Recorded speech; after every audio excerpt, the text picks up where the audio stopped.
Hello guys, कैसे हैं आप। माय नेम इज विवेक धर्मशी और आज हम एक वीडियो बना रहे हैं और ये वीडियो है रिगार्डिंग सीएस एग्जीक्यूटिव और ये एक्ट है सिक्योरिटीज कॉन्ट्रैक्ट रेगुलेशन एक्ट, जिसे हम शॉर्ट में सिक्रा एक्ट भी कहते हैं। ये जो सिक्रा 1956 है, ये हमारे एसएलसीएम सब्जेक्ट के रिलेटेड है। अगर आपको पता है, हमारे एसएलसीएम सब्जेक्ट में स्पेसिफिकली खास करके 3 इंपॉर्टेंट एक्ट्स है, सेबी एक्ट, डिपॉजिटरी एक्ट और सिक्योरिटीज कॉन्ट्रैक्ट रेगुलेशन एक्ट। ये 3 ही एक्ट है। अगर आप देखेंगे बाकी सब रेगुलेशंस हैं। तो जैसे मैंने अभी आपको कहा, एक है हमारा सेबी एक्ट और एक है हमारा डिपॉजिटरीज एक्ट और जो थर्ड एक्ट है वो है securities contract regulation act. Yes, ये 3 एक्ट है हमारे एसएलसीएम सब्जेक्ट के रिलेटेड। हमने सेबी और डिपॉजिटरीज एक्ट पर पहले ही वीडियो बना लिया है और इसे यूट्यूब पर अपलोड भी कर दिया है। अब हम ये थर्ड एक्ट करने वाले हैं, सिक्योरिटीज कॉन्ट्रैक्ट रेगुलेशन एक्ट। ये हमारे एक्ट की सीरीज में आखिरी है और हम इस एक्ट को 3 पार्ट्स में करेंगे। यस, हम इस पूरी एक्ट को 3 बड़े लेक्चर्स में कंप्लीट करेंगे। हम इसको 3 पार्ट्स में बनाएंगे और हम तीनों ही पार्ट जो है वो यूट्यूब पर अपलोड करने वाले हैं। तो आइए जल्दी से शुरू करते हैं। क्या कहता है ये एक्ट, बहुत इंपॉर्टेंट है एग्जाम के पर्सपेक्टिव से भी। अगर हम ये तीनों एक्ट को लाइन में लगाएं तो सेबी और सिक्योरिटीज कॉन्ट्रैक्ट रेगुलेशन बहुत इंपॉर्टेंट आता है, उसके बाद डिपॉजिटरीज आता है। तो इसको एकदम अच्छी तरह से देखिए, समझिए और अगर आपको कोई भी डाउट हो तो प्लीज आप अपने कमेंट सेक्शन में लिखिए and I will be more than happy to solve your doubts, है ना। तो चलिए जल्दी से शुरू करते हैं, क्या कहता है ये पर्टिकुलर एक्ट। नाउ सबसे पहले समझिए कि ये एक्ट लाने के पीछे मोटिव क्या था, व्हाट वाज द इंटेंशन। तो 2 मिनट जरा मैं आपको पहले एक बेसिक सी बात बता दूं कि देयर आर मेनी पीपल, और अब जबकि 10 साल पहले की बात नहीं, मैं अभी की अगर करंट बात करूं तो अभी काफी सारे लोग जो हैं स्टॉक मार्केट में अपना पैसा लगाते हैं। सही कह रहा हूं मैं, स्टॉक मार्केट में अपना पैसा लगाते हैं। अब स्टॉक मार्केट में पैसा लगाना है तो भैया 2 तरीके हैं, एक तो आप डायरेक्ट लगाएंगे या तो आप इनडायरेक्ट भी लगा सकते हैं। और आपको मालूम है इनडायरेक्ट कैसे, म्यूचुअल फंड के द्वारा, जिस पर हमने पहले ही चैप्टर कर लिया है, क्लियर है। अब जब इतने सारे लोग अपना पैसा स्टॉक मार्केट पर लगा रहे हैं, थोड़ा समझिए, इतने सारे लोग जब अपने स्टॉक मार्केट पर पैसा लगा रहे हैं, इसका मतलब क्या है कि स्टॉक एक्सचेंज पर जितनी भी कंपनीज लिस्टेड है, स्टॉक एक्सचेंज पर जितनी भी कंपनीज लिस्टेड है, हम उनके शेयर्स खरीदते हैं, राइट। जितनी भी कंपनी स्टॉक एक्सचेंज पर लिस्टेड है, हम उनके शेयर्स खरीदते हैं। अब आपको नहीं लगता यहां पर करोड़ों लोग अपनी हार्ड अर्न मनी कंपनियों में पैसा लगा रहे हैं, उनके शेयर्स को खरीदने में लगा रहे हैं और उनके शेयर्स को बेचने में लगा रहे हैं। मतलब क्या होता है, ट्रेडिंग भी की जाती है। So it is not only investing but also trading on the stock exchange, right. तो आपको नहीं लगता कि अगर कल जाकर स्टॉक एक्सचेंज या स्टॉक एक्सचेंज पर लिस्ट हुई हुई कंपनी कोई प्रकार का फ्रॉड कर दे या कोई नॉन कंप्लायंस कर दे, तो ये जितने भी लोग हैं जो अपना पैसा स्टॉक मार्केट में लगा रहे हैं या ट्रेडिंग कर रहे हैं, आप बताइए करोड़ों लोगों को झटका बैठेगा या नहीं बैठेगा? 100% बैठेगा, सही है। इसीलिए गवर्नमेंट को लगा कि एक ऐसी एक्ट का होना बहुत जरूरी है, ध्यान से देखिए, एक ऐसी एक्ट का होना बहुत जरूरी है जो स्पेसिफिकली स्टॉक एक्सचेंज पर पूरी नजर बनाए रखे, जो स्टॉक एक्सचेंज के डे टू डे ऑपरेशंस पर अपना एक चेक रख सके। दूसरा, इनका फोकस था कॉन्ट्रैक्ट्स के रिलेटेड रूल्स बनाना, जो डे टू डे डीलिंग हो रही है सिक्योरिटीज में, उसके ऊपर अपना एक कंट्रोल बनाना और मेक श्योर करना कि कोई भी तरह का अनफेयर ट्रेड प्रैक्टिस ना हो, कोई भी प्रकार का फ्रॉड ना हो और सिर्फ जेन्युइन कंपनीज ही लिस्टेड हो। ओनली जेन्युइन कंपनीज, ऐसी कंपनी स्टॉक एक्सचेंज पर आए ही ना जिनका इरादा ही है लोगों को लूटना या फ्रॉड करना। तो आपको चैप्टर का एक बैकग्राउंड बता दिया मैंने कि ये जो सिक्योरिटीज कॉन्ट्रैक्ट रेगुलेशन एक्ट है गाइस, इसका फोकस है स्टॉक एक्सचेंज, इसका फोकस है स्टॉक एक्सचेंज पर या of the stock exchange contracts में होने वाली डीलिंग्स। इसका फोकस है कि सब बराबर से हो, कोई अनफेयर ट्रेड प्रैक्टिस ना हो, और इसका फोकस है कि वो लिस्ट अपनी कंपनी के जब कोई सिक्योरिटी को लिस्ट करता है तो लिस्टिंग जो है वो सिर्फ और सिर्फ जेन्युइन कंपनीज का हो। यस, कोई ऐसी कंपनी ना आ जाए जिसका भावार्थ सिर्फ और सिर्फ लूटने का है। श्योर अबाउट दिस, पक्का एवरीबडी। तो आपको ये अब आइडिया आ गया कि ये सिक्योरिटीज कॉन्ट्रैक्ट रेगुलेशन एक्ट बनाया क्यों है। तो अगर अब मैं 2 मिनट इधर पढ़ूं तो बिल्कुल बड़े ध्यान से देखिए क्या लिखा है। The stock exchange suffers from limitation and it requires a strict control over their activities। एक जरूरी है कि कोई ना कोई उसकी एक्टिविटीज पर एक चेक बनाए रखे कि स्टॉक एक्सचेंज जो है जब भी कोई डील करता है उसमें सेफ्टी हो, उसमें कोई रिस्क ना हो। अगर सेफ्टी रहेगी तो more and more people will come, more and more money will be invested in the stock market और genuine कंपनीज को और कैपिटल मिलेगा जिससे वो और बिजनेस कर सके, और जब वो बिजनेस करेंगे तो इंटर्न सोसाइटी में जो यंगस्टर्स हैं, जो लोग हैं जो एजुकेशन ले रहे हैं, उनको ऑब्वियसली एम्प्लॉयमेंट अपॉर्चुनिटीज जनरेट होगी and the whole economy will start moving. तो इसीलिए इस एक्ट का आना जरूरी था। Sure about this.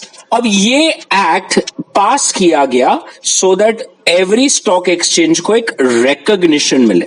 समझ में आ रहा है? रिकॉग्निशन मिलना इसलिए जरूरी है बिकॉज अगर आप एक स्टॉक एक्सचेंज है जिसको रिकॉग्निशन दिया गया है तो ही बहुत सारी एक्टिविटीज आप कर पाओगे, वरना आप नहीं कर पाओगे। तो अगर समझ लीजिए कल जाकर आपको भी स्टॉक एक्सचेंज ओपन करना है तो आपको इस एक्ट के तहत पहले एक रिकॉग्निशन लेना पड़ेगा सेंट्रल गवर्नमेंट से।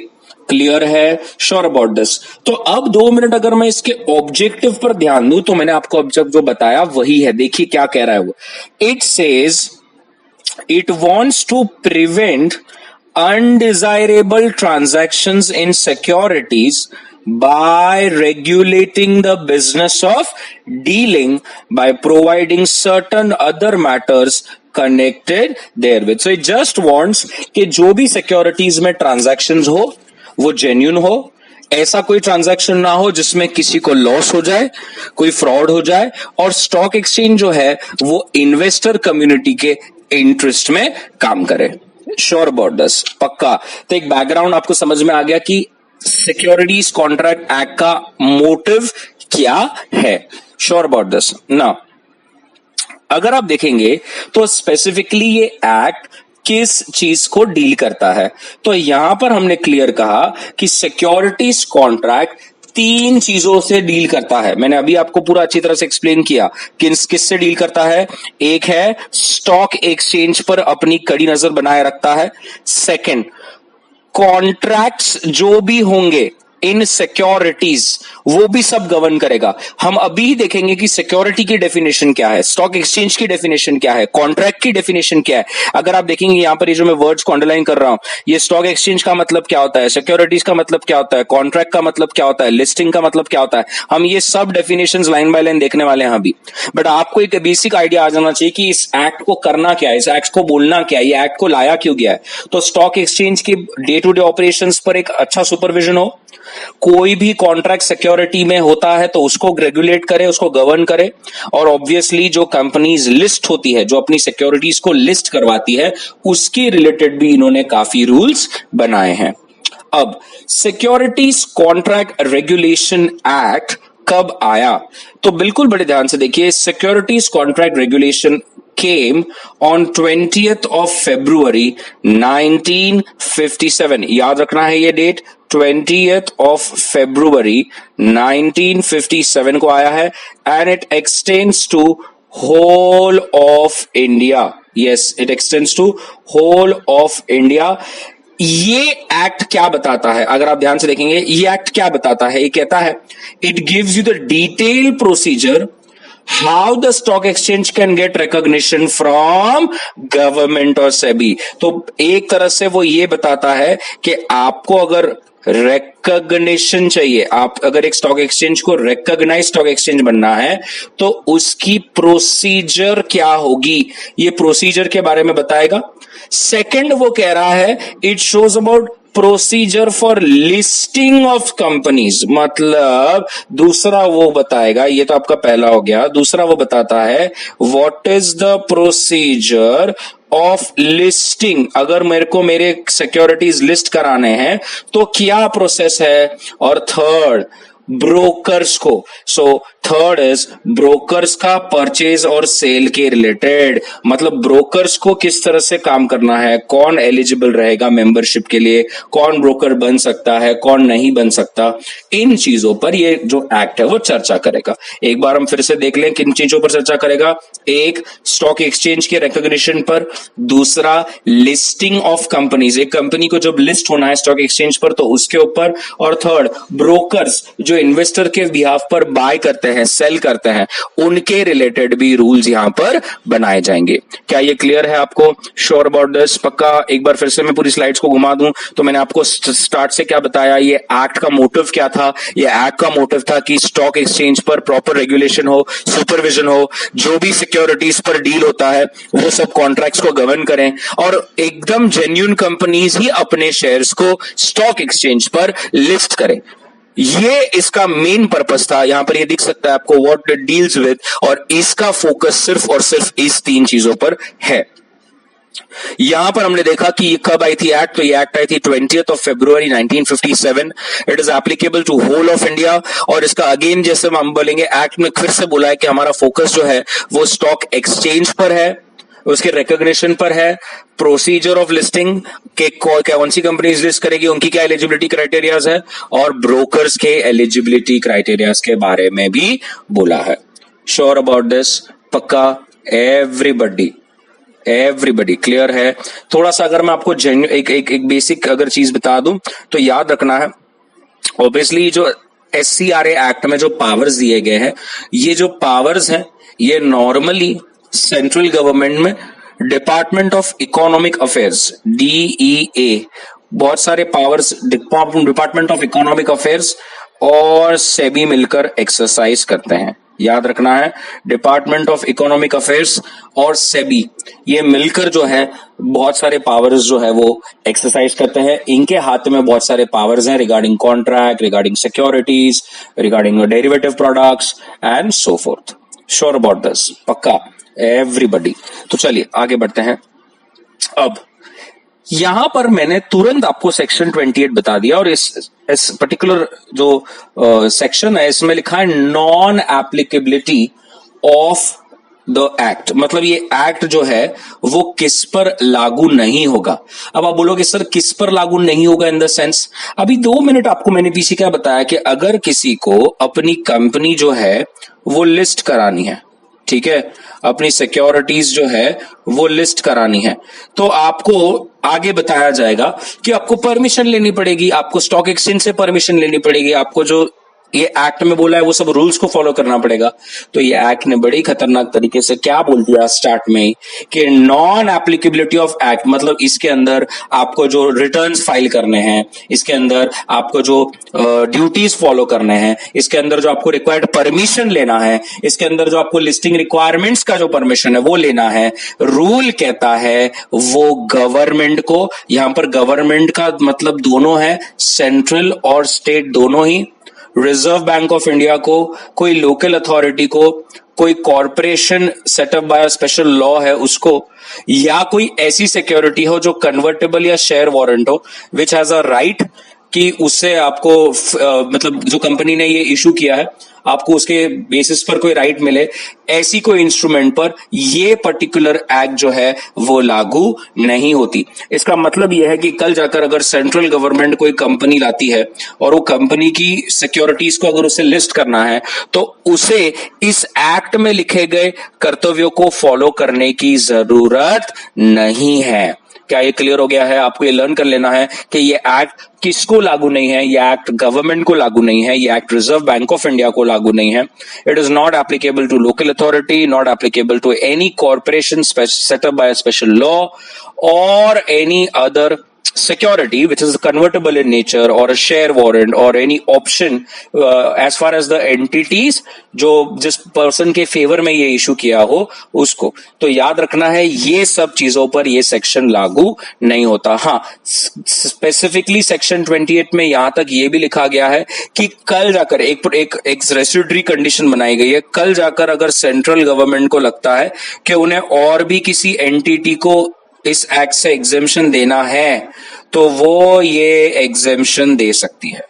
मतलब आप मत सोचिए कि बस ये इतने ही लोग हैं जिन्हें एग्जेम्पशन मिलेगा. एक्ट में क्लियर लिखा है कि अगर सेंट्रल गवर्नमेंट सैटिस्फाइड है कि in the interest of trade and commerce it is necessary कि कुछ कॉन्ट्रैक्ट्स या कुछ पर्टिकुलर प्रोविजंस से आपको एग्जेम्पशन मिलना चाहिए, कुछ लिमिटेशंस, कुछ रेस्ट्रिक्शंस, कुछ कंडीशंस आप पर एप्लीकेबल नहीं होना चाहिए, तो सेंट्रल गवर्नमेंट के पास ये पावर है. तो याद रखना, एक एफ आप अपने नोट्स में बना लेंगे कि एक रेसिड्यूरी कंडीशन बना रखी है कि कोई सेंट्रल गवर्नमेंट को लगता है कि in the interest of trade and commerce अगर कोई एंटिटी है जिसको एग्जेम्पशन मिलना चाहिए तो वो एग्जेम्पशन मिलेगा. क्या ये क्लियर है? Sure about this? अब अगर हम डेफिनेशंस की तरफ बढ़े तो बिल्कुल बड़े ध्यान से देखना है सिक्योरिटीज की डेफिनेशन जो है वो कितनी बड़ी है और कितनी सारी चीजों को वो कवर करता है. तो आइए जल्दी से देखते हैं क्या क्या है डेफिनेशंस में. सबसे पहले it says shares, scripts, stock, bond, debentures and debenture stock और सच सिक्योरिटी. अब ये पहली चीज उन्होंने सब कवर कर दी, shares, script, stock, bonds and debenture. अगर मैं आपको एक एक चीज, छोटी छोटी चीजें बताऊं तो आपको मालूम है कि शेयर्स और स्टॉक या डिबेंचर और डिबेंचर स्टॉक में क्या डिफरेंस है. हम लोगों ने कंपनीज एक्ट में भी देखा है कि शेयर्स और स्टॉक या डिबेंचर स्टॉक, इसमें क्या डिफरेंस होता है.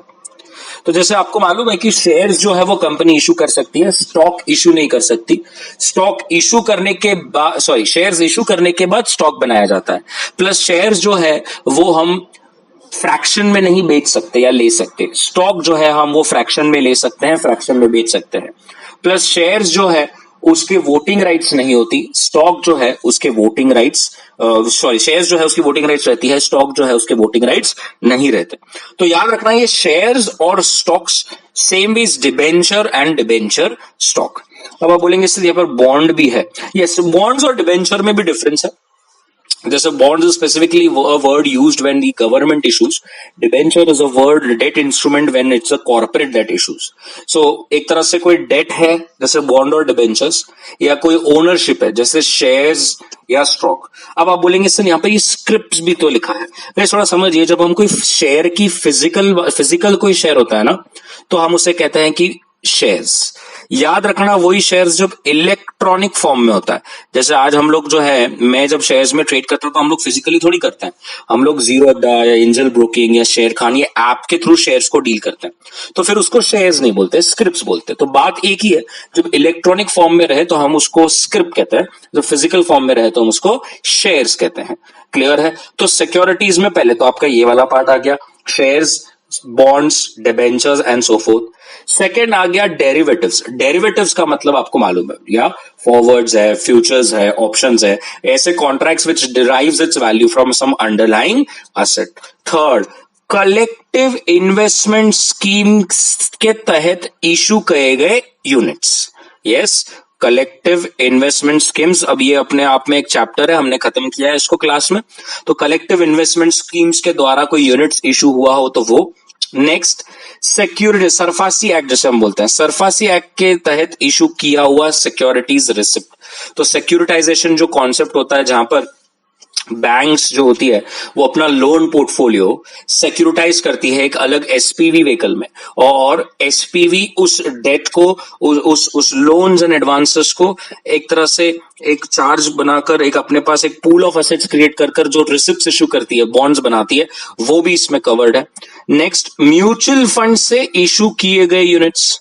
यस, म्यूचुअल फंड, जैसे ऊपर कलेक्टिव इन्वेस्टमेंट स्कीम जो यूनिट्स इशू करती है, वैसे म्यूचुअल फंड्स के थ्रू इशू किए गए यूनिट्स वो भी इसमें कवर्ड है।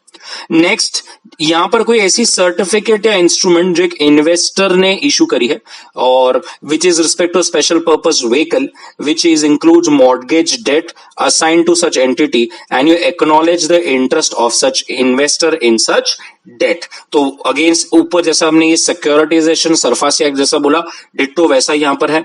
गवर्नमेंट सिक्योरिटीज है, ऐसी कोई दूसरे इंस्ट्रूमेंट जो सेंट्रल गवर्नमेंट डिक्लेयर करे या सिक्योरिटीज ना हो लेकिन उस सिक्योरिटीज के अंदर जैसे एक बेनिफिशियल ओनर होता है, तो राइट और इंटरेस्ट भी सिक्योरिटीज की डेफिनेशन में आ जाएगा। मतलब कल जाकर आपने कोई शेयर जो है वो लिया नहीं, लेकिन उस शेयर के अंदर का बेनिफिशियल इंटरेस्ट भी अगर आपने डील किया, उसमें परचेज सेल किया है, तो वो भी सिक्योरिटीज की डेफिनेशन में आ जाएगा। इसका मतलब ये देखिए, एक्ट ने जब सिक्योरिटीज की डेफिनेशन में इतनी सब चीजें डाल दी, तो वो डायरेक्टली या इनडायरेक्टली ये सब चीजों पर होने वाले कॉन्ट्रैक्ट्स को कवर कर देगा। मतलब ये अगर ये सब चीजों में आपने कभी भी कोई कॉन्ट्रैक्ट किया तो आप समझ लीजिए कि SCRA एक्ट आप पर लागू हो जाएगा। क्लियर है? Sure about this everybody? तो ये सब चीजें जो हैं आपके एक्ट में आता है। Derivative, units issued by collective investment scheme, again a receipt issued by Sarfasi Act, exactly the same but only with respect to debt, mutual fund से किया हुआ यूनिट इशू, गवर्नमेंट सिक्योरिटीज। दूसरा ऐसा कोई भी जो सेंट्रल गवर्नमेंट को लगे, एक रेसिड्री बना के रखा है उन्होंने और सिक्योरिटी ना हो लेकिन उस सिक्योरिटी के अंदर कोई राइट या इंटरेस्ट है, तो उसका भी ट्रेडिंग, उसका भी जो एक्विजिशन होगा, बाय सेल होगा, वो भी सिक्योरिटी की डेफिनेशन में कवर हो जाएगा। Sure about this? पक्का? नेक्स्ट, तो कॉन्ट्रैक्ट का मतलब क्या? अभी हमने ऊपर अभी पीछे ही क्या देखा, हमने देखा सिक्योरिटी की डेफिनेशन। तो रूल कहता है ऐसी ही सिक्योरिटी में कोई अगर परचेस या सेल करे, कोई क्या करे, परचेस करे या सेल करे, तो हम उसे कह देंगे कॉन्ट्रैक्ट। क्लियर है? मतलब आपने पीछे हमने सिक्योरिटी की डेफिनेशन देख ली और वही सिक्योरिटी में अगर कोई परचेज या सेल करता है तो हम क्या बोलेंगे, कॉन्ट्रैक्ट हो गया। क्लियर है? Sure about this? पक्का?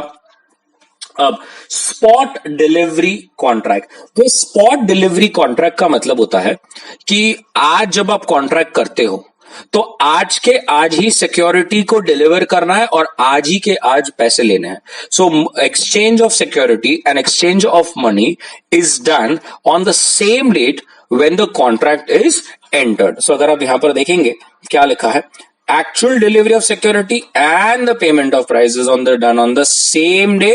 ये next day क्यों बोला है? क्योंकि आपको मालूम है अपने इंडिया में जो है वो T+2 चलता है, यस, डिपॉजिटरी फॉर्म में। तो जो रिक्वायर्ड जो प्रोटोकॉल चल रहा है वो उसके हिसाब से यहां पर, तो or the actual period taken for the dispatch or the remittance of money through the post being excluded from the computation of period if the parties to the contract does not reside in the same town or locality। So they have given that particular time period कि अगर कोई बोलते हैं ना OTC, over the counter कोई contract अगर हो रहा है और it is not possible for you to pay the price and take the delivery security on the same day, so it can be done on the next day as well, considering if the people do not reside in the same city और town. और अगर ये electronic form में हो रहा है तो transfer of securities by depository from one account of beneficial owner to another account of beneficial owner. Sure about this? In short अगर आप बोलना है तो आप क्या बोलेंगे तुरंत, स्पॉट डिलीवरी का मतलब ऐसा कॉन्ट्रैक्ट जिसमें पैसों का लेन देन और सिक्योरिटी की डिलीवरी तुरंत होगी। हम कोई फ्यूचर डेट के लिए वेट नहीं करेंगे कि कॉन्ट्रैक्ट आज किया लेकिन एक्सचेंज जो होगा वो फ्यूचर में होगा, नहीं, कॉन्ट्रैक्ट आज हुआ है तो पैसों का लेन देन और सिक्योरिटी का लेन देन भी अभी ही होगा। तो उस कॉन्ट्रैक्ट्स को हम क्या कहते हैं, स्पॉट डिलीवरी कॉन्ट्रैक्ट्स। क्लियर है? नाउ याद रखना है, इस एक्ट में सबसे इंपॉर्टेंट अगर कोई क्वेश्चन एग्जाम में आ जाता है तो वो है कॉर्पोरेटाइजेशन, 2 मिनट देखिए यहां पर, और डीम्यूचुअलाइजेशन। ये दो चीजें आपको याद रखनी है, कॉर्पोरेटाइजेशन एंड डीम्यूचुअलाइजेशन, जिसे हम कहते हैं C&D scheme, C&D scheme, corporatisation and demutualisation. याद रखिए ये दो चीजें।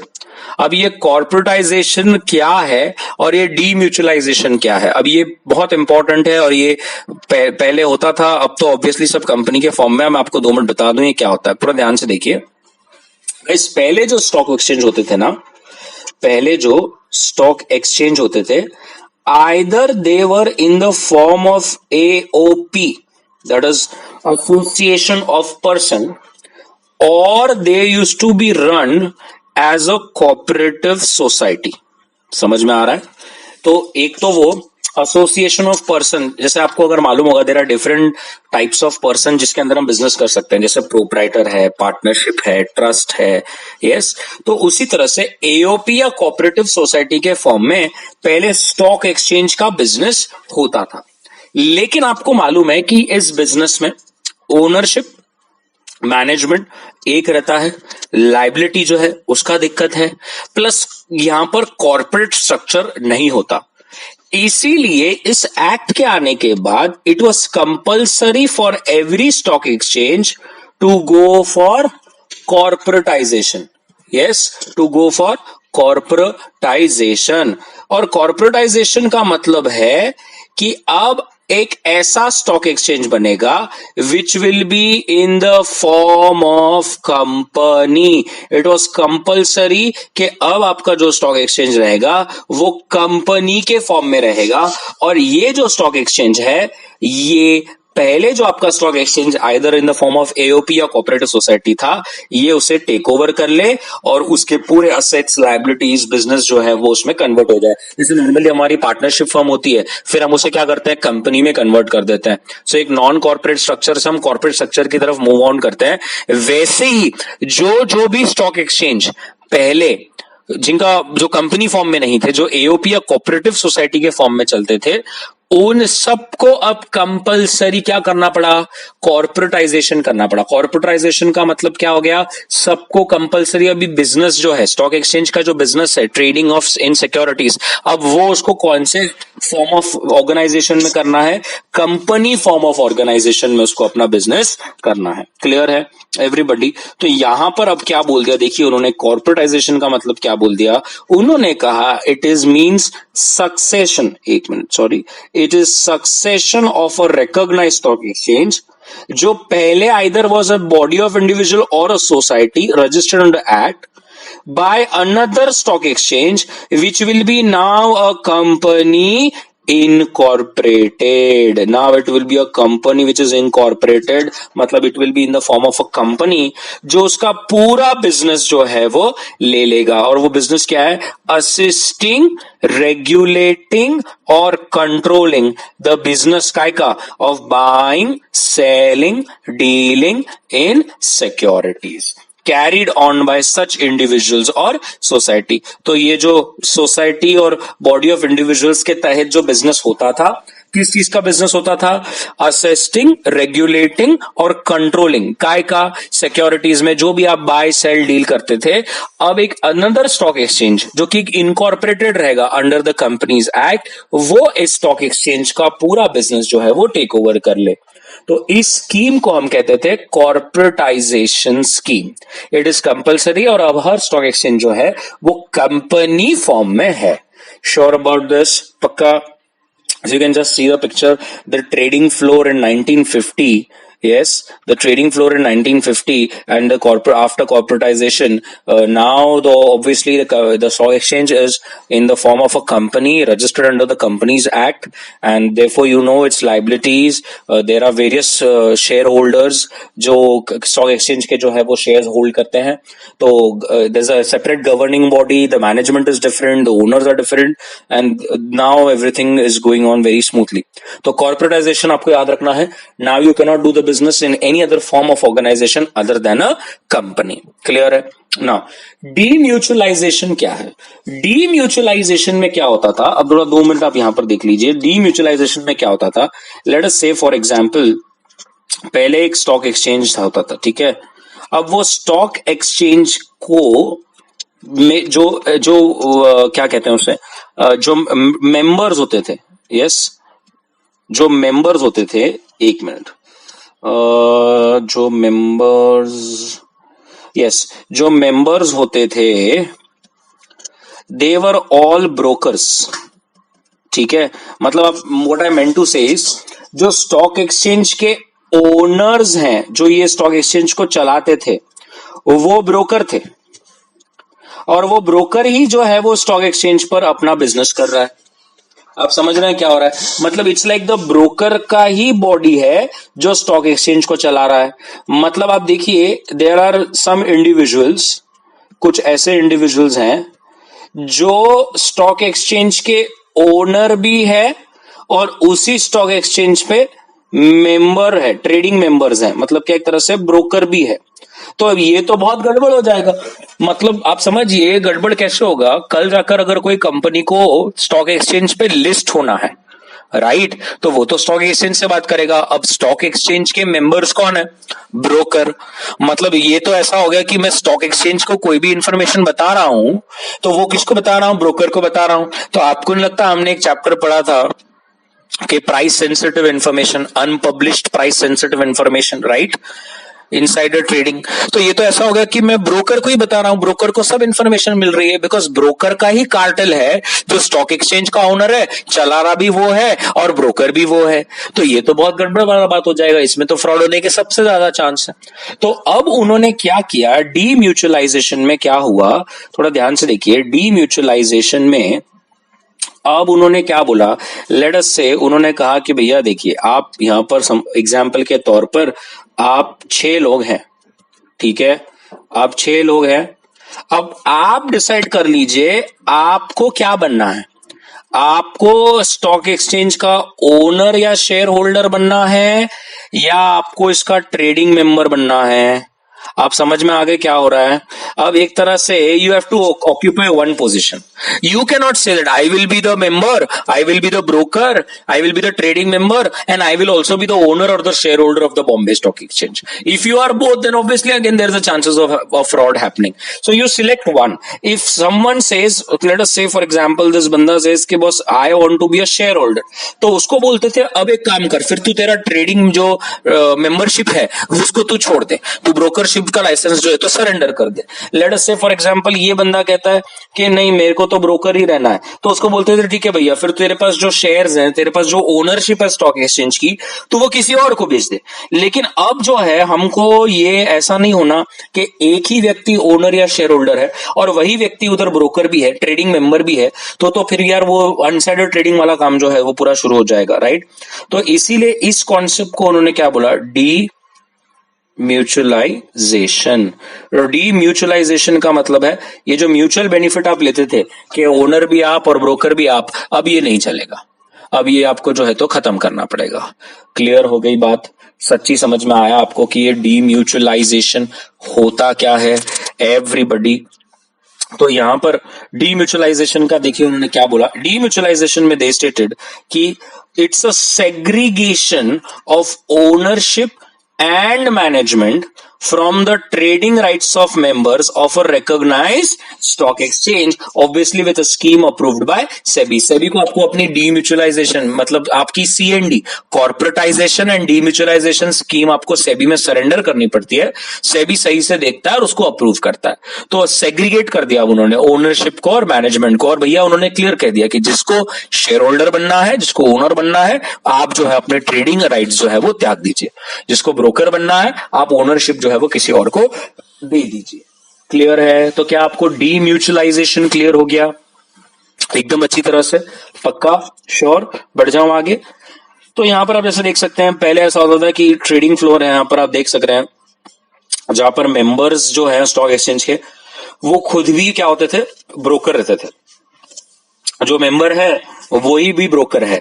लेकिन अब जो आप देख रहे हैं सेकंड पिक्चर में, अब जो सिनेरियो है वो पूरा बदल चुका है और सब ऑटोमेटेड ऑनलाइन हो गया है और स्टॉक ब्रोकर्स अब सिर्फ एक इंटरमीडियरी बन के रह चुके हैं। अब उनके हाथ में नहीं है स्टॉक एक्सचेंज का गवर्निंग बॉडी, उनके हाथ में नहीं होता ओनरशिप, वो डिसीजन नहीं ले सकते।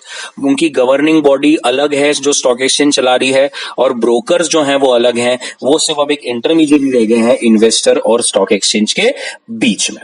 तो ये दो कॉन्सेप्ट को आपको एकदम अच्छी तरह से समझना है, कॉर्पोरेटाइजेशन एंड डीम्यूचुअलाइजेशन। मेरे को ये दो कॉन्सेप्ट एकदम क्लियरली चाहिए, इसको एकदम अच्छी तरह से अपने बुक्स में एक 5-5, 6-6 लाइन का एक नोट हो जाना चाहिए कि कॉर्पोरेटाइजेशन और डीम्यूचुअलाइजेशन होता क्या है। Sure about this? पक्का एवरीबॉडी ना? तो अब हमने देख लिया, अगर आपको अब सी एंड डी स्कीम समझ में आ गया कि भैया आप मेरे को समझा कि सी एंड डी क्या है, सी एंड डी स्कीम क्या है, सी एंड डी स्कीम का मतलब कॉर्पोरेटाइजेशन एंड डीम्यूचुअलाइजेशन स्कीम क्या है, तो उन्होंने क्या बोल दिया कि इसका मतलब अब आपको पता चल जाएगा स्टॉक एक्सचेंज क्या होता है। तो स्टॉक एक्सचेंज का मतलब एनी बॉडी ऑफ इंडिविजुअल्स। अब आप बोलेंगे सर अभी तो आपने बोला कि बॉडी ऑफ इंडिविजुअल्स या कोऑपरेटिव सोसाइटी नहीं चलेगा, अरे डेफिनेशन तो पूरा देखो। So any body of individuals weather incorporated और नॉट, वेदर इनकॉर्पोरेटेड मतलब एक तो कंपनी फॉर्म में आ गया है या नहीं आया है, तो देखिए क्लियर क्या बोला है, नहीं आया है तो before this scheme came into picture. अब समझा आपको, before this scheme came into picture मतलब स्कीम आने से पहले अगर आप बॉडी ऑफ इंडिविजुअल या कोऑपरेटिव सोसाइटी की तरह काम करते थे, फिर इनकॉर्पोरेटेड हो या ना हो तो आपको स्टॉक एक्सचेंज का दर्जा दिया जाएगा। या तो फिर देखिए उन्होंने क्लियर कह दिया, एक बॉडी कॉर्पोरेट जो कि कंपल्सरी इनकॉर्पोरेट हो चुका है under the scheme of corporatisation and demutualisation. Clear है एवरीबडी? मतलब एक तो मैं फिर से एक बार बता रहा हूं, मतलब आप अगर ये डेफिनेशन को देखेंगे ना तो एक्चुअल में देयर आर थ्री थिंग्स यार, there are three ways in which you will be considered as a stock exchange.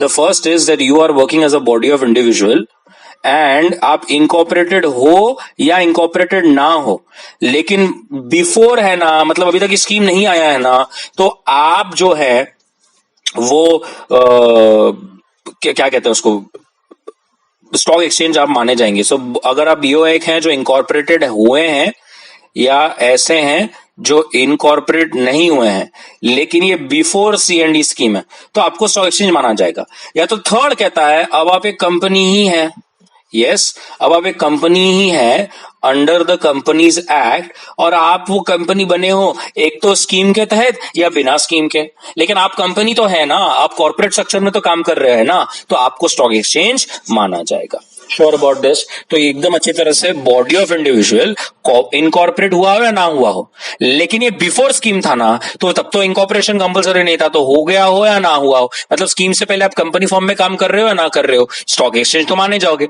Second में कहता है अगर आप कंपनी फॉर्म में हो, वो आप स्कीम के तहत बने हो, स्कीम आप स्टार्ट से ही आपने स्टॉक एक्सचेंज का बिजनेस ही जब आप शुरू किया तो कंपनी फॉर्म में किया, हाँ, तो then obviously you are still a stock exchange. Clear है? Sure about this? अब जब की स्टॉक एक्सचेंज समझ में आ गया है हमें, तो हम ये देख सकते हैं कि रिकॉग्नाइज वर्ड आ गया यहां पर। तो रिकॉग्नाइज का मतलब क्या, ऐसा स्टॉक एक्सचेंज जिसे सेंट्रल गवर्नमेंट ने रिकॉग्निशन दे दिया है। और आगे हम देखने वाले हैं कि the trading can only happen in a recognised stock exchange. Clear है? Sure about this? तो आपको अब तक सब डेफिनेशंस क्लियर हो गई आपको, मतलब मैं अगर ध्यान से एक बार फिर से बताऊं तो क्या डेफिनेशन करी हमने पहले कौन से डेफिनेशन को देखा, हमने पहले देखा कि भैया सिक्योरिटी क्या रहती, सही है, हमने पहले पूरा सिक्योरिटी क्या रहती इसको समझा। जब हमें समझ में आया कि सिक्योरिटी क्या रहती तो हमने क्या बोला कि सिक्योरिटीज में जब कोई बाय और सेल करता है तो उसे कॉन्ट्रैक्ट कहते हैं। फिर हमने कॉन्ट्रैक्ट के अंदर क्या देखा कि स्पॉट डिलीवरी कॉन्ट्रैक्ट क्या रहता है। फिर एक बार हमने पहले समझ लिया कि कॉर्पोरेटाइजेशन क्या है और डीम्यूचुअलाइजेशन क्या है। जब हमें कॉर्पोरेटाइजेशन और डीम्यूचुअलाइजेशन दोनों ही समझ गया तो फिर अब हमें समझ में आ गया कि स्टॉक एक्सचेंज क्या होता है और रिकॉग्नाइज्ड स्टॉक एक्सचेंज क्या होता है। क्लियर है? Sure about this? पक्का? एवरीबॉडी अच्छी तरह से समझ में आया ना? अब थोड़ा समझिए कि रिकॉग्निशन ऑफ स्टॉक एक्सचेंज के लिए क्या जरूरी है। रिकॉग्निशन ऑफ स्टॉक एक्सचेंज के लिए क्या जरूरी है? तो there are three, section 3, section 4 and section 5, तीन चीजें हैं। अब सबसे पहले है आपको रिकॉग्निशन के लिए अप्लाई करना, जो पूरा सेक्शन 3 में लिखा है। सेक्शन 4 कहता है कैसे आपको रिकॉग्निशन मिलेगा, और सेक्शन 5 आपको बाद में समझाता है कि ऐसा नहीं है कि एक बार रिकॉग्निशन मिल गया तो हो गया, अगर बाद में कभी कुछ आप करते हो तो आपका रिकॉग्निशन जो है वो विड्रॉ भी किया जा सकता है। क्लियर है? Sure about this? तो याद रखना है, अब स्टॉक एक्सचेंज को अगर रिकॉग्निशन का स्टेटस दिलाना है तो 3 सेक्शन समझने हैं। सेक्शन 3 में आप अप्लाई करोगे, सेक्शन 4 में आप इस रिकॉग्निशन को ग्रांट करोगे, और सेक्शन 5 जो है हो सकता है कि आपके रिकॉग्निशन को विड्रॉ भी कर दिया जाए। श्योर, पक्का? तो चलिए अब ये तीनों सेक्शंस को बड़े ध्यान से आराम से देखते हैं क्या कह रहा है ये। तो सबसे पहले है सेक्शन 3, और सेक्शन 3 कहता है कैसे अप्लाई करें। तो रूल कहता है एनी स्टॉक एक्सचेंज जिसको चाहिए कि उसे रिकॉग्निशन का स्टेटस मिले can make an application in the prescribe manner to the central government. जिसे भी लगता है कि अपने स्टॉक एक्सचेंज को एक रिकॉग्निशन मिलना चाहिए, they will apply to the central government. Every application shall be accompanied by 4 copies of rules, including your MOA and AOA and the bylaws of stock exchange applying for recognition as specified in section 3. तो आपको क्या क्या submit करना है? आपको अपने rule submit करने हैं, आपको अपने मेन डॉक्यूमेंट्स एमओए और एओए सबमिट करना है, और आपको बायलॉज सबमिट करना है। हम लोग रूल्स और बायलॉज पर आगे देखने वाले हैं। रूल्स और बायलॉज आर सम ऐसे रेगुलेशंस जो स्टॉक एक्सचेंज अपनी खुद के लिए, अपनी गवर्निंग बॉडी के लिए खुद के लिए बनाती है और उसे सेबी को सबमिट करती है। और हम आगे देखेंगे कि सेबी के पास पावर्स है, अगर वो चाहे तो स्टॉक एक्सचेंज के बनाए हुए रूल्स और बायलॉज को वो अमेंड भी कर सकती है। तो विल सी। तो पहले आपको समझना है कि आपको जिसको भी रिकॉग्निशन का स्टेटस चाहिए, सेक्शन 3 के हिसाब से आपको क्या करना है, सेंट्रल गवर्नमेंट को अप्लाई करना है। जब आप अप्लाई करें तो रूल्स की कॉपी, एमओए की कॉपी और बायलॉज की कॉपी को सबमिट करना है।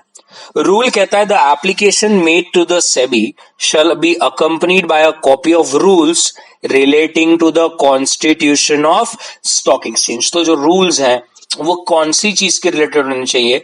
तो पहला कहता है आपकी गवर्निंग बॉडी के रिलेटेड, जो आपने खुद के लिए रूल्स बनाए हैं उसके कॉन्स्टिट्यूशन, मतलब उसमें कौन से मेंबर्स रहेंगे, कौन सी बॉडी को कितने लोग रिप्रेजेंट करेंगे, उनके पावर्स क्या होंगे। तो सबसे पहले तो गवर्निंग बॉडी के रिलेटेड आपने खुद अपने लिए क्या रूल्स बनाए हैं वो ही बताना है। Second, powers and duties of the office bearers, मतलब आपका मैनेजमेंट जो स्टॉक एक्सचेंज के लिए हुए, गवर्निंग बॉडी के लिए हुए जो डिसीजंस है उसको जो इंप्लीमेंट करता है, उनके पावर्स और ड्यूटीज के बारे में क्या। और थर्ड, आप बताइए आपके स्टॉक एक्सचेंज के मेंबर्स अगर किसी को बनना है तो उनके क्वालिफिकेशन के क्या रूल्स हैं, एक्सक्लूजन के क्या रूल्स हैं, आप कब सस्पेंड करोगे, कब एक्सपेल करोगे और कब रीएडमिट हो सकते हो। तो याद रखना है जब आप रूल्स बना रहे हो तो आपको गवर्निंग बॉडी के रिलेटेड, ऑफिस बेरर्स के रिलेटेड और मेंबर्स मतलब ब्रोकर जो होता है उनके रिलेटेड आपने क्या रूल बनाए हैं, आपके स्टॉक एक्सचेंज के क्या रूल्स हैं, ये रूल्स की कॉपी आपको एप्लीकेशन के साथ सबमिट करनी है। किसको सबमिट करनी है? सेबी को सबमिट करनी है। क्लियर है? Sure about this? पक्का?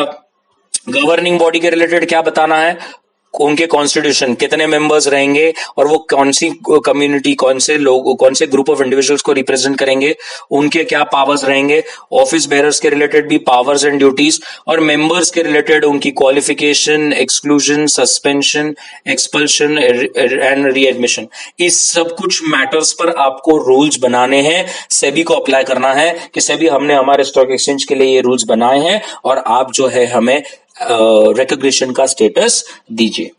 नाउ सेक्शन 4 कहता है अगर सेंट्रल गवर्नमेंट सैटिस्फाइड है, क्या है?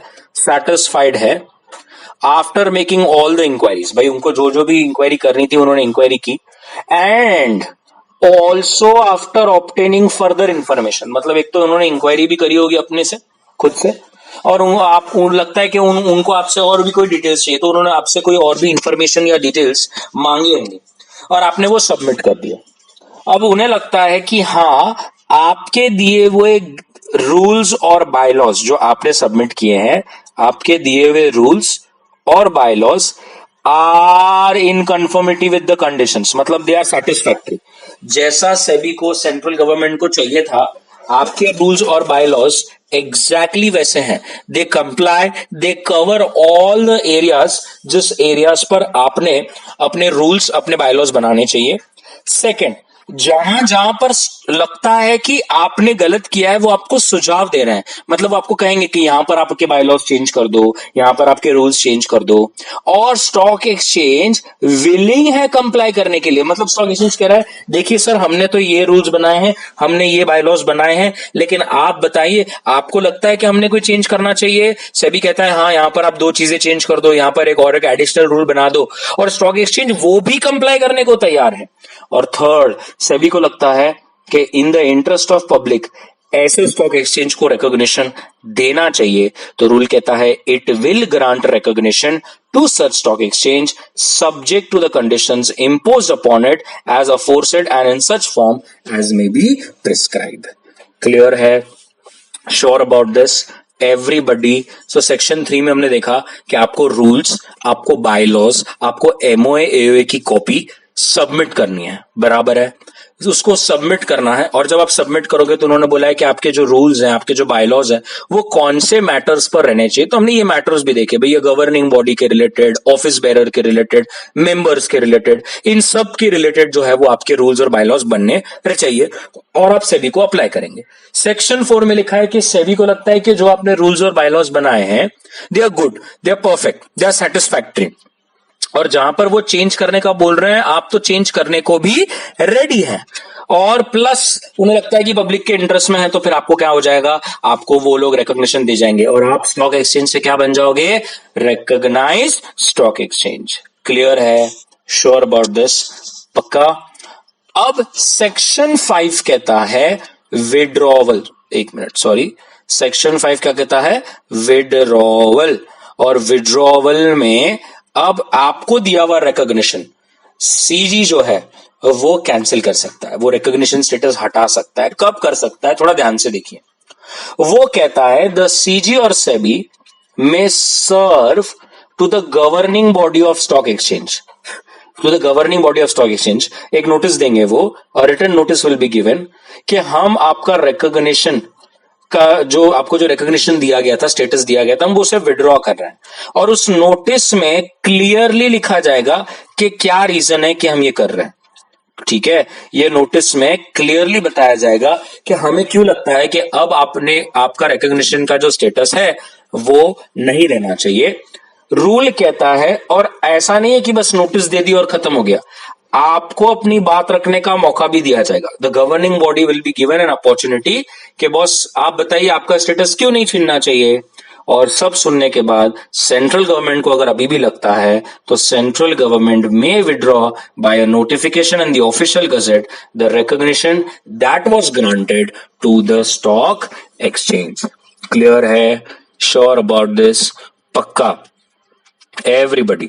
अच्छा, बहुत बार ऐसा भी हो जाता है गाइस कि समझ लीजिए आपने सब बराबर से किया है, मतलब आपका कोई ना रूल्स और बायलॉज का इशू नहीं है, लेकिन बहुत बार क्या होता है, स्टॉक एक्सचेंज को, थोड़ा ध्यान से देखिए, स्टॉक एक्सचेंज को रिकॉग्निशन का स्टेटस दिया जाता है ये कहकर कि आपने अपनी सीएनडी स्कीम जो है वो ये एंड सो डेट तक कंप्लाई करना है। आप समझ रहे हैं? मतलब जैसे फॉर एग्जांपल एक स्टॉक एक्सचेंज है जो कोऑपरेटिव सोसाइटी के फॉर्म में काम कर रहा था, बराबर, तो सेबी ने उसको एक नोटिस भेजी कि देखिए आप जो है वो कोऑपरेटिव सोसाइटी के फॉर्म में काम कर रहे हैं और ये अलाउड नहीं है, अब आपको सीएनडी करना पड़ेगा, कॉर्पोरेटाइजेशन करना पड़ेगा और डीम्यूचुअलाइजेशन करना पड़ेगा, और ये सो एंड सो डेट तक आप खत्म कर लीजिए।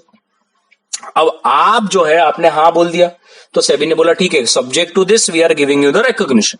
अब कल जाके आपने वो भी नहीं किया, तो देखिए नीचे क्या लिखा है, यहां पर लिखा है कि where the recognised stock exchange has not corporatise और डीम्यूचुअलाइज्ड, मतलब आपको बोलने के बाद भी आपने नहीं किया, और you fail to submit the scheme within the specified time, you failed कि how will you implement this, what are the various ways in which you will be making sure कि ये स्कीम सक्सेसफुल बने, therefore of this or the scheme has been rejected। देखिए 3 चीजें हैं, आप एक बार मैं फिर से यार देखो, मैं फिर से करूंगा। एक, आपने स्कीम सबमिट ही नहीं करी with in the specified time, या तो वो कह रहा है कि आपने स्कीम सबमिट तो करी लेकिन यार सेबी को जम नहीं रहा है, वो आप बोल रहे सेबी कह रहा है नहीं यार ये ठीक नहीं है, ये बराबर नहीं है, तो फिर रूल कहता है सेबी आपके रिकॉग्निशन स्टेटस को विड्रॉ कर देगा और सेंट्रल गवर्नमेंट अगेन इस विड्रॉवल को ऑफिशियल गजेट में डाल देगा। तो सिर्फ इतना याद रखना है, इट इज नॉट ओनली कि आपने कुछ नॉन कंप्लायंस किया है या कुछ आपने कुछ रूल्स और बायलॉज में लिखा लेकिन आप उसका उल्टा कर रहे हो। ऐसा भी हो सकता है कि आपको कुछ तय समय में सीएनडी स्कीम सबमिट करनी थी, आपने वो स्कीम सबमिट नहीं करी, और हो सकता है कि आपने सबमिट करी है लेकिन सेबी को आप जो स्कीम बना रहे हो वो जम नहीं रहा, वो ठीक नहीं लग रहा, तो इसीलिए उन्होंने आपको एक अपॉर्चुनिटी ऑफ हर्ट दी और उसके बाद भी अगर दे आर नॉट सेटिस्फाइड तो आपके दिए हुए रिकॉग्निशन को वो लोग विड्रॉ कर सकते हैं। क्लियर है? Sure about this? पक्का? सो पार्ट 1 में हमने क्या क्या देखा? पार्ट 1 में हमने, एक बार मैं फिर से स्टार्ट से आपको बता दूंगा अच्छी तरह से कि हमने क्या क्या देखा पार्ट 1 में। एवरीबडी विल फोकस यहाँ पर पार्ट 1। सो पार्ट 1 में हमने पहले इंट्रोडक्शन देखा। मैंने आपको ये बताया कि ये एक्ट जो है स्पेसिफिकली स्टॉक एक्सचेंज के रोज की एक्टिविटीज पर कंट्रोल लाने के लिए है, और it is there to make sure कि जो भी डीलिंग्स होती है सिक्योरिटीज के रिलेटेड जो कॉन्ट्रैक्ट्स होते हैं, और थर्ड जो हमने देखा कि लिस्टिंग ऑफ कंपनीज। तो ये यहां पर आप देख सकते हैं, ये स्लाइड में हमने ये 3 चीजें हैं जिस पर एससीआरए खास करके एक्ट बना है: stock exchange, contracts and securities and listing of securities. फिर हमने ये बात करी कि भाई ये एक्ट जो है वो 20 फरवरी 1957 को आया है और it is applicable to whole of India, और इसमें बताया गया है कि रिकॉग्निशन प्रोसीजर क्या है। अभी आपने देखा कि सेक्शन 3, सेक्शन 4, सेक्शन 5, और हमने रिकॉग्निशन का पूरा अभी देखा लास्ट आधे घंटे में। फिर एक लिस्टिंग की प्रोसीजर है कि भाई जिनको जिनको जेन्युइन कंपनीज है ना वही लिस्ट हो, और ब्रोकर्स कौन बन सकते हैं, उनकी एलिजिबिलिटी क्या होगी, वो कैसे सस्पेंड होंगे, वो कैसे रीएडमिट होंगे, वो सब चीजों के बारे में देखा। फिर हमने देखा कि भैया ये जो लोग हैं ना, इन्हें ये एक्ट को कंप्लाई करना नहीं है, इन्हें कोई परमिशन नहीं लेनी है। तो ये हो सकता है गवर्नमेंट, आरबीआई, लोकल अथॉरिटी, ऐसी कोई corporation which is set up by a special act of law, और ऐसे कोई सिक्योरिटीज विच आर कन्वर्टेबल और शेयर वारंट और giving some right in relation to thereto. और एक रेस्ट्रिक्टरी कंडीशन भी बना रखी है गवर्नमेंट ने कि अगर उन्हें लगता है कि कोई स्पेसिफिक एंटिटीज को इस एक्ट के कुछ सेक्शंस, रेगुलेशन से एग्जेम्पशन मिलना चाहिए तो वो मिल जाएगा। बाद में हमने सिक्योरिटीज की डेफिनेशन देखी, और सिक्योरिटीज में हमने देखा कि कितनी सारी चीजें आती है। फिर हमने ये देखा कि उसी सिक्योरिटी में अगर कोई परचेज या सेल करता है तो उसे कहेंगे कॉन्ट्रैक्ट। अगर वो कॉन्ट्रैक्ट ऐसा हो जिसमें पैसे का लेन देन और सिक्योरिटी का डिलीवरी आज के आज है तो उसे हम कहेंगे स्पॉट डिलीवरी। फिर हमने सीएनडी स्कीम देखा जिसमें कॉर्पोरेटाइजेशन में पहले जब बॉडी ऑफ इंडिविजुअल्स, एओपी या कोऑपरेटिव सोसाइटी के फॉर्म में बिजनेस होता था, तो अब आपको कॉर्पोरेट स्ट्रक्चर में बिजनेस करना है, आपको कंपनी फॉर्म में अपना स्टॉक एक्सचेंज का जो डीलिंग है, बाइंग है, सेलिंग है सिक्योरिटीज का, वो करना है। डीम्यूचुअलाइजेशन में अब ओनरशिप और मैनेजमेंट को सेग्रीगेट कर दिया गया। पहले ऐसा होता था कि ब्रोकर्स और ओनर्स वो वन एंड द सेम, वो obviously there was an insider trading, obviously fraud के फुल चांसेस हैं। अब गवर्निंग बॉडी अलग है और मेंबरशिप और ट्रेडर्स जो होते हैं, ब्रोकर्स जो हैं, वो अलग हैं। तो इससे हमें स्टॉक एक्सचेंज की डेफिनेशन समझ में आ गई कि बॉडी ऑफ इंडिविजुअल्स जो इनकॉर्पोरेट हो या ना हो लेकिन स्कीम से पहले, और सेकेंड हो सकता है कि आपकी पहले से बॉडी को इनकॉर्पोरेटेड है कंपनीज एक्ट के तहत, फिर वो स्कीम के तहत हो या पहले से हो, आपको स्टॉक एक्सचेंज माना जाएगा। जब आप अप्लाई कर दोगे तो हम क्या कहेंगे कि रिकॉग्नाइज स्टॉक एक्सचेंज, मतलब सेंट्रल गवर्नमेंट ने आपको जब परमिशन दे दी तो हम उसे कहेंगे रिकॉग्नाइज स्टॉक एक्सचेंज। फिर हमने देखा कि भाई रिकॉग्निशन ऑफ स्टॉक एक्सचेंज है तो सेक्शन 3, सेक्शन 4, सेक्शन 5। सेक्शन 3 में आपको अप्लाई करना है, सेक्शन 4 में वो आपको आपके एप्लीकेशन को एक्सेप्ट कर आपको ग्रांट देंगे, रिकॉग्निशन का स्टेटस देंगे, और 5th में अगर वो चाहे तो विड्रॉ भी कर सकते हैं। तो हमने सेक्शन 3 में देख लिया कि भाई आपको रूल्स, बायलॉज और एमओए देने हैं।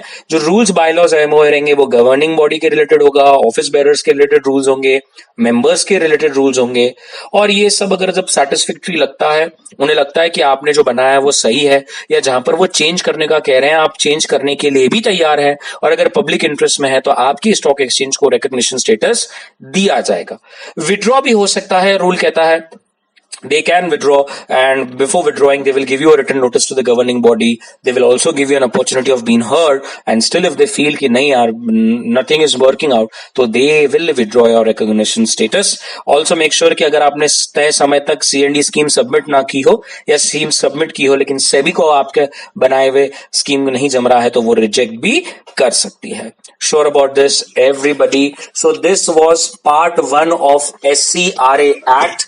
आई होप आपको यहां तक एससीआरए का इंट्रोडक्शन, स्टॉक एक्सचेंज का रिकॉग्निशन ये समझ में आया। पार्ट 2 में, जैसे अगर आप नेक्स्ट स्लाइड मेरी देख सकते हैं, पार्ट 2 में यहां पर हम पावर्स ऑफ सेंट्रल गवर्नमेंट, इतनी सारी पावर्स है सेंट्रल गवर्नमेंट के पास, हमें 3 लोगों की पावर्स देखनी है, powers of central government, powers of SEBI and powers of stock exchange.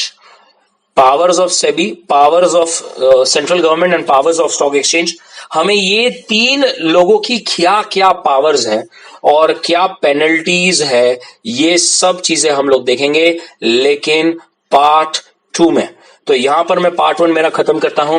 Hope you like this video. अगर अच्छा लगा तो अपने फ्रेंड्स के साथ भी शेयर कीजिए। Thank you very much.